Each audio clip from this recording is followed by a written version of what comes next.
When you keep failing God, but still want Him, this is what it actually feels like, isn't it? You said you wouldn't do it again.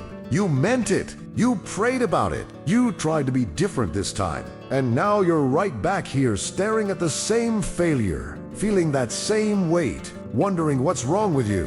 And it's not just the mistake that hurts anymore. It's what it's doing between you and God. Because now when you think about Him, there's hesitation. There's distance. There's that quiet voice asking, how many times is too many? You still want Him. That hasn't changed. If anything, you want Him more right now.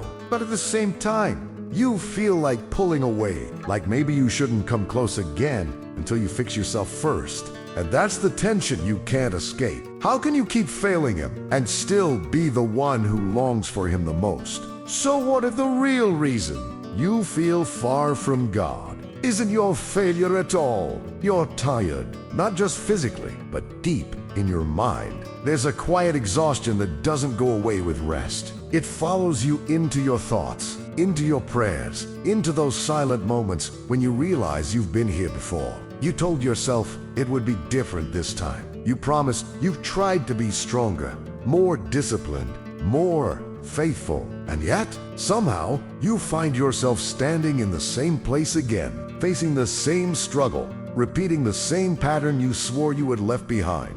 And what hurts the most isn't just the failure itself, it's what it does inside you. Because now, every time you think about God, something feels different. You still believe in Him. That hasn't changed. You'll still feel that pull toward Him, that desire to be close, to feel His presence, to hear His voice again. But now, that desire is mixed with something heavier, something harder to ignore. Shame. It whispers thoughts you didn't used to have. You should have known better. You said you wouldn't do this again? How many times is too many times? And slowly, almost without noticing, your relationship with God starts to feel complicated. Not because He changed, but because you don't know how to approach Him anymore.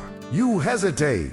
You delay. Prayer. You overthink every word before you say it. And sometimes, you don't say anything at all. Not because you don't care, but because you're not sure if He still wants to hear from you. There's this subtle distance that begins to grow. Not loud, not obvious, but real enough that you feel it. And maybe you've asked yourself questions you never thought you would. Questions like, is God disappointed in me? At what point does He get tired of forgiving? What if I've crossed a line I can't see? You try to push those thoughts away, telling yourself they're not true. But they come back, especially in your weakest moments, especially after you fail again. Because failure doesn't just affect what you do, it starts shaping what you believe. And without realizing it, you begin to measure your relationship with God based on how well you're doing. When you're consistent, you feel close. When you're struggling, you feel distant. When you're doing everything right, you feel confident. But when you fall, everything changes. And maybe that's where the real tension begins. Because deep down, you know what you've been taught. You know God is loving. You know He is patient. You know He is full of grace. But if that's true, why does it feel like your failures are creating distance? Why does it feel like every mistake pushes you a little further away? Why does it feel easier to hide from God than to run toward Him when you need Him the most? And here's the part that's hardest to admit. You haven't stopped wanting God, even now. With everything you feel, everything you've done, everything you're struggling with, there's still something in you that longs for Him, something that hasn't let go. But instead of bringing comfort, that desire almost makes it more confusing. Because how can you want God so much and still feel so far from Him at the same time? How can you love Him and still keep falling into the same things? And maybe, just maybe, the question that's been quietly sitting in the back of your mind is this: what if my failure is the reason I feel this distance? What if the problem isn't just what I'm doing, but what it means about me? And that's where everything starts to feel uncertain. Because if failure creates separation, then where does that leave you now? Now, if you're honest with yourself, there's a belief quietly shaping how you see your relationship with God. You may not say it out loud, but it shows up in how you think, how you pray, and how you respond after you fail. It's the idea that your closeness with God depends on how well you're doing. That somehow consistency earns connection. And failure creates distance. And the reason this belief feels so real is because, emotionally, it seems to make sense. When you're doing everything right, when you're praying regularly, staying disciplined, avoiding the things you struggle with, you feel lighter, more confident, more connected. You approach God without hesitation. There's a sense of peace, almost like everything is aligned again. But then something happens. You slip. Maybe it's something small, something you thought you had already overcome. Or maybe it's something deeper, something that's been following you for a long time. And suddenly, that confidence disappears. You don't feel the same anymore. You start replaying it in your mind, analyzing what went wrong, wondering why you let it happen again. And without even realizing it, the way you see God in that moment begins to change. Not because He changed, but because your perception did. You begin to assume that the same disappointment you feel toward yourself must also exist in Him. And this is where the cycle begins. Because instead of running toward God, you pull back. You tell yourself you need to get it together first. You think maybe you should wait until you feel more sincere, more worthy, more stable. So you delay prayer. You avoid stillness. You distract yourself. And the longer you wait, the harder it becomes to return. It's subtle but powerful. Endovachimi. This creates a pattern. You try, you fail, you withdraw, then you try again. But each time the weight feels heavier, the distance feels greater, and the question becomes harder to ignore. Is this what my relationship with God is supposed to feel like? Because deep down, there's a tension you can't resolve. On one side, everything you've learned tells you that God's love is unconditional, that His grace is not something you earn, that He doesn't love you more when you succeed or less when you fail. But on the other side, your experience seems to tell a different story. Because if His love is truly constant, why does your connection with Him feel so inconsistent? Why does it rise and fall depending on how well you're doing? And maybe what's even more confusing is this. You're not trying to move away from God. You're trying to get closer. That's why the failure hurts so much. That's why the guilt feels so heavy. Because it's not just about what you did. It's about what it means to you. It feels like you're sabotaging the very thing you care about the most. And so, you start making quiet promises to yourself. This time will be different. I won't fall again. I'll be more disciplined, more focused, more committed. And for a while, it works. You feel motivated, determined. You push harder. You try to rely on your own strength, your own willpower. But eventually, something breaks again. And when it does, it feels even worse than before. Because now, it's not just failure. It's disappointment layered on top of disappointment. And this is where a dangerous misunderstanding begins to take root. The idea that maybe the problem is you. Not just your actions, but you as a person. That maybe you're not strong enough, not consistent enough, not faithful enough. And if that's true, then what does that mean about your place with God? But here's something you may not have considered yet. What if the issue isn't your lack of effort, but the foundation he building on? What if you've been trying to relate to God through performance when that was never the way it was meant to work? Because if your relationship with God is based on how well you perform, then it will always feel unstable, always shifting, always uncertain. And no matter how hard you try, you'll always be one failure away from feeling distant again. But what if that's not the truth at all? What if the distance you feel isn't coming from God, but from the way you've learned to see Him?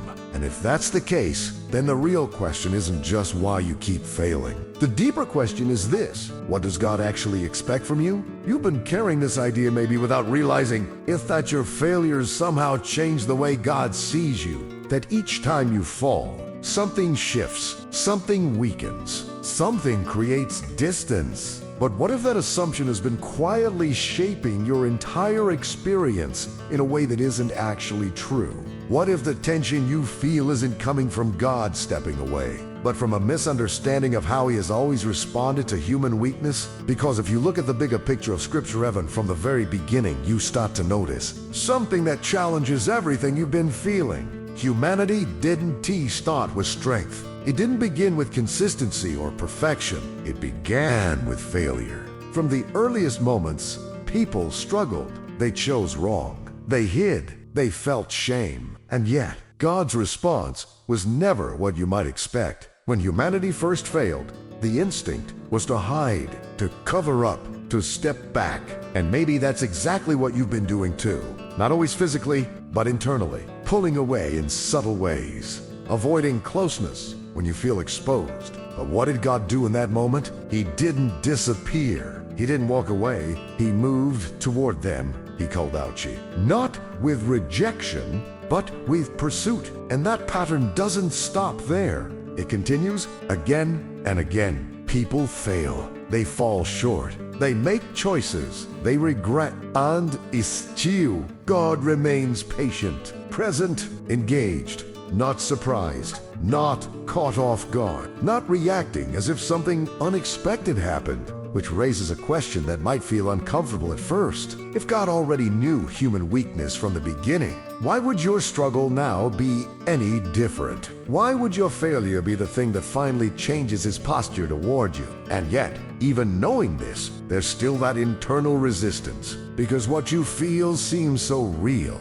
The guilt, the heaviness, the sense that something isn't right. And that's where things get complicated, because your feelings are not random, but they're not always accurate either. Sometimes what you feel is not a reflection of what God is doing, but a reflection of what you believe He is doing. And those are not the same thing. You may feel distant, but that doesn't necessarily mean God moved away. You may feel rejected, but that doesn't mean He rejected you. You may feel like you've gone too far. But what if that line doesn't exist in the way you think it does? This is where the struggle becomes deeper. Not just about behavior, but about perception. Because if you believe that failure leads to separation, then every mistake will reinforce that belief. Every time you fall, it will feel like proof. Proof that you're drifting. Proof that something is breaking between you and God.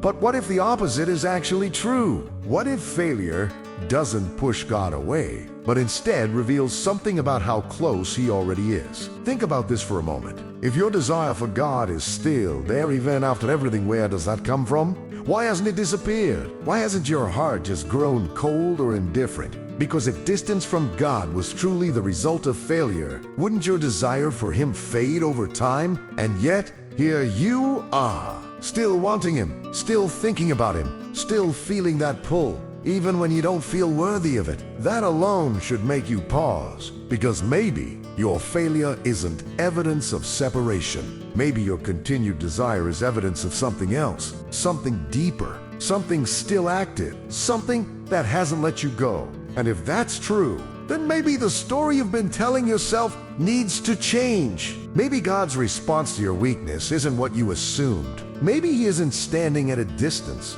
waiting for you to fix yourself before you come back.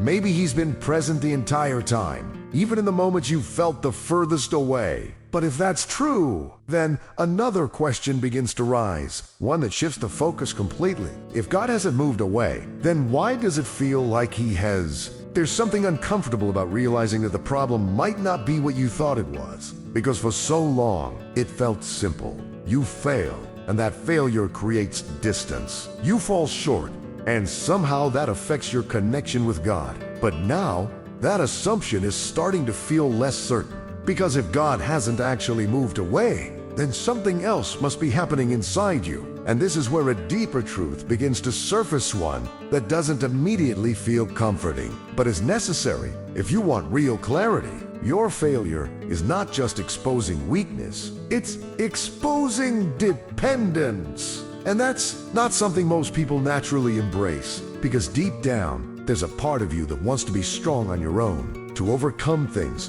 through effort, to prove maybe even to yourself that you're capable of getting it right consistently, that you can reach a point where this struggle no longer defines you. And so, without even realizing it, you begin to rely more on your own strength than on God. Not intentionally, not consciously, but subtly. You set goals, you create internal rules. You tell yourself, I just need more discipline. I need to try harder. I need to fix this. And for a while, that mindset gives you a sense of control. It feels like progress, like you're taking responsibility. But underneath that effort, there's a quiet pressure building. Because if your growth depends entirely on your ability to sustain it, then every failure becomes more than just a mistake. It becomes proof that you he not enough. And that's where the weight starts to increase. Because now, it's not just about what you did wrong. It's about what it says about you. And the more you try to carry that weight on your own,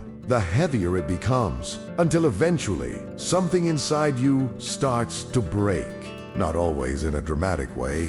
Sometimes it's just a slow realization that no matter how hard you try, you can't seem to fully fix yourself. And that realization can feel discouraging, almost defeating, because it challenges the idea that you're in control of your own transformation. But what if that's exactly the point? What if the reason your strength hasn't been enough is because it was never meant to be? This is where the perspective begins to shift. Not all at once, but gradually. Because instead of seeing your failure as something that disqualifies you, you begin to see it as something that reveals your need for God in a deeper way. And that doesn't mean failure becomes acceptable or meaningless. It still matters. It still has consequences. It still affects you, but it no longer defines your worth. And it no longer determines your access to God. Instead, it becomes a moment of exposure, a moment where the illusion of self-sufficiency starts to fall apart. And in that space, uncomfortable as it may be, something new has the chance to grow. Because dependence on God doesn't usually come from success. It comes from reaching the end of your own ability and realizing you were never meant to carry everything alone. And yet, even knowing this, there's still resistance, because depending on God can feel uncertain. It can feel vulnerable. It means letting go of control. It means trusting, even when you're done, to feel strong. And maybe that's why it's so hard. Because part of you still wants to believe that if you just try a little harder, you can finally get it right. That you can reach a point where you no longer struggle like this. But what if spiritual growth isn't about reaching a place where you no longer need God, but about learning to rely on Him more deeply, even in your weakness? That idea changes the direction completely, because now the goal is no longer perfection through effort, but connection through dependence. And if that's true, then your failure is not the end of your progress. It might actually be the place where real growth begins. But that leads to another question, one that goes even deeper into what you believe. If dependence is what God desires, then why does it feel so uncomfortable to let go and trust Him fully? There's a part of you that still struggles to fully accept this. Not because you don't want to believe it, but because something inside you resists it. The idea that God's love remains steady, even when you don't, sounds comforting, but it can also feel difficult to trust. Because if you're honest, your experience with love, whether from yourself or others, has often been conditional. It's been tied to behavior, to consistency, to performance. When you do well, you feel accepted. When you fall short, something changes. And over Chimi, that pattern becomes familiar. So familiar that you begin to project it onto God without even realizing it. You assume that His love must work the same way, that it increases when you're doing right and decreases when you're not. And even if you've heard the truth about grace before, even if, you know intellectually that God's love is not earned. There's still a gap between what you know and what you feel. Because emotionally, it doesn't always feel that way. When you fail, it doesn't feel like you're fully loved. It feels like you've disrupted something, like you've weakened the connection, like you've stepped outside of what God expects from you. And that's where shame quietly takes its place. Not loud, not obvious, but persistent. It changes the way you see yourself. And slowly, it starts to change the way you see God. You begin to approach Him differently, more cautiously, more guarded. You filter your prayers. You hold back parts of yourself. You try to present a version of yourself that feels more acceptable. And without realizing it, you stop being fully honest, not because you want to hide, but because you're not sure how He will respond if you don't. But here's something important to consider. If God already knows everything about you, every thought, every struggle, every moment of weakness, then what are you really trying to hide? And more than that, why do you feel the need to hide it at all? That instinct didn't come from nowhere. It comes from the same place. It always has, from the belief that exposure leads to rejection, that if everything is seen clearly, something will be lost. But what if that belief is the very thing keeping you stuck? Because as long as you think God's love depends on your behavior, you will never feel fully secure in it. You will always be trying to maintain something, to protect something, to prove something. And that creates a relationship built on pressure instead of trust. But the truth about grace challenges all of that. Because grace doesn't wait for you to get it right before it invites you in. It doesn't stand at a distance, observing your progress and deciding when you've earned your way back.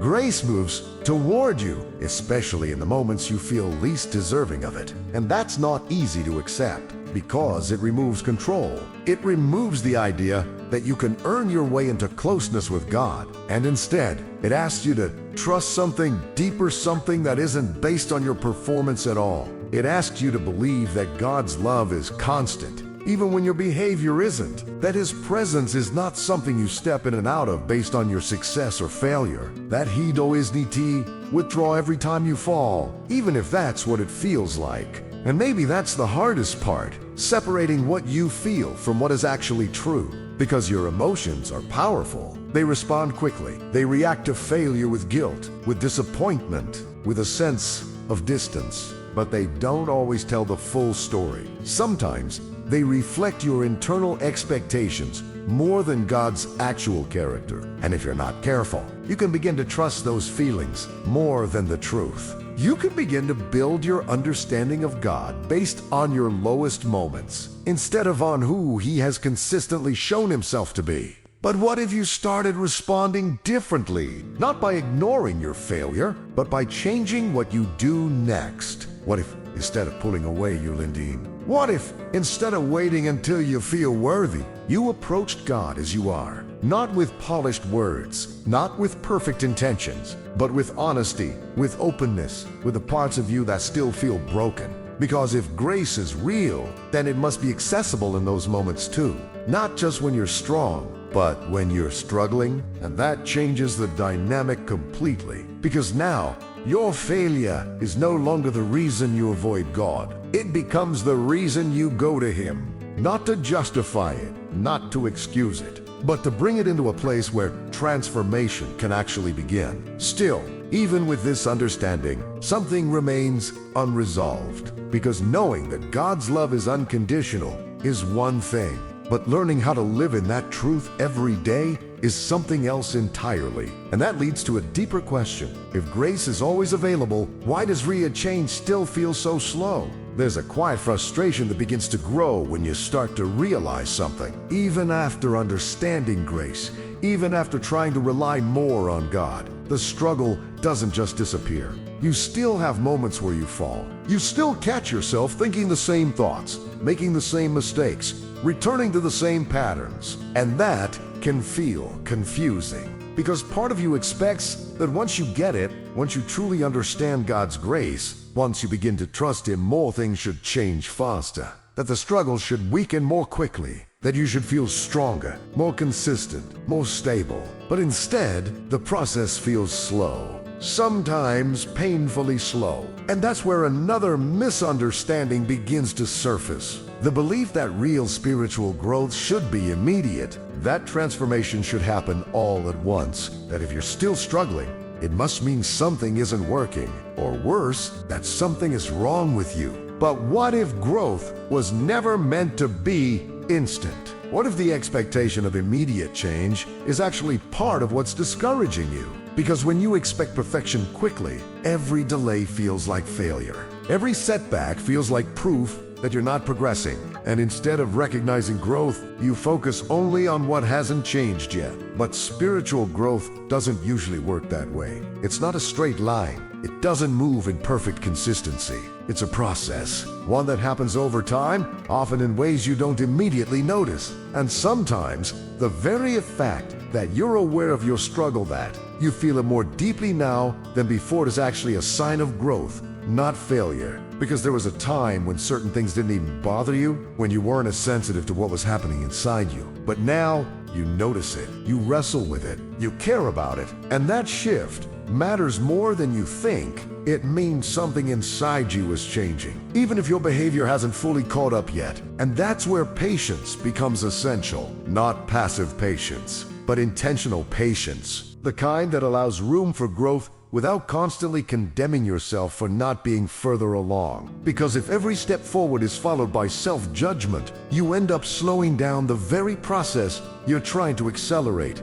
You begin to associate growth with pressure instead of transformation, and that makes it harder to keep going. But what if you approach this differently? What if instead of measuring your progress by how often you fail, you measured it by how you respond when you do? Do you still run away? Or are you starting to return more quickly? Do you stay stuck in guilt? Or are you beginning to release it sooner? Do you define yourself by the failure? Or are you learning to separate your identity from it? Those shifts may seem small, but they're not. They're evidence that something deeper is happening. Something that isn't always visible on the surface, but is real nonetheless. And this is where the focus begins to change. Less on trying to control every outcome, and more on learning to stay connected to God through every part of the process. Not just in your strongest moments, but in your weakest ones too. Because consistency in your relationship with God isn't built on never failing. It's built on continually returning,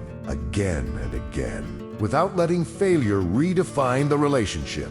And that kind of consistency looks different than what you might expect. It's quieter, less about perfection, and more about persistence. Less about never falling, and more about not staying down. And over Chimi, that changes you. Not instantly, not dramatically all at once, but steadily, deeply, in ways that begin to reshape how you think, how you respond, how you see yourself, and how you see God. But even as this understanding grows, there's still one final shift that needs to happen. Because up to this point, so much of your focus has been on one question: why do I keep failing? And maybe that question has kept you looking at yourself more than anything else. Your effort, your weakness, your inconsistency. But what if that question by itself can never lead you to peace? What if the answer you've been looking for isn't found in analyzing your failure, but in understanding something far greater than it, because there's a deeper question waiting beneath it all?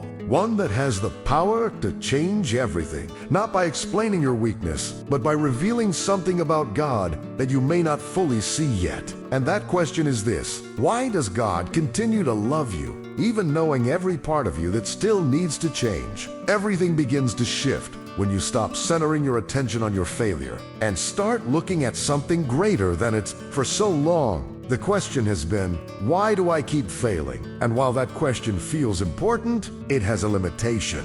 It keeps your focus on yourself, your patterns, your weaknesses, your inconsistency. It keeps you analyzing, trying to fix, trying to understand what's wrong. But it rarely brings peace. Because no matter how much you analyze your failure, you eventually run into the same reality. You are not perfect, and you won't be able to make yourself perfect through effort alone. And that realization can either discourage you, or it can redirect you. Because there's another question, one that doesn't ignore your failure, but places it in a completely different context. A question that shifts your focus away from your weakness and toward God's character. And that question is this: why does God continue to love you anyway? Not a version of you that has it all together. Not a future version of you that finally gets everything right. But you, as you are right now, with the same struggles, the same patterns, the same imperfections you've been trying so hard to overcome. Why hasn't His love changed? Why hasn't He stepped back?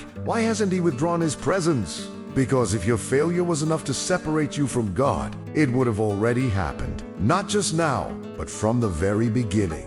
And yet, everything about the way God reveals Himself shows the opposite. His love is not fragile. It's not dependent on your consistency. It doesn't rise and fall with your behavior. It remains steady, unchanging. Not because your actions are insignificant, but because His nature is greater than them. And this is where something inside you can finally begin to rest. Because your relationship with God is no longer something you have to constantly maintain through performance. It becomes something you receive, something you live from, not something you strive to earn. That doesn't mean your choices don't matter. They do.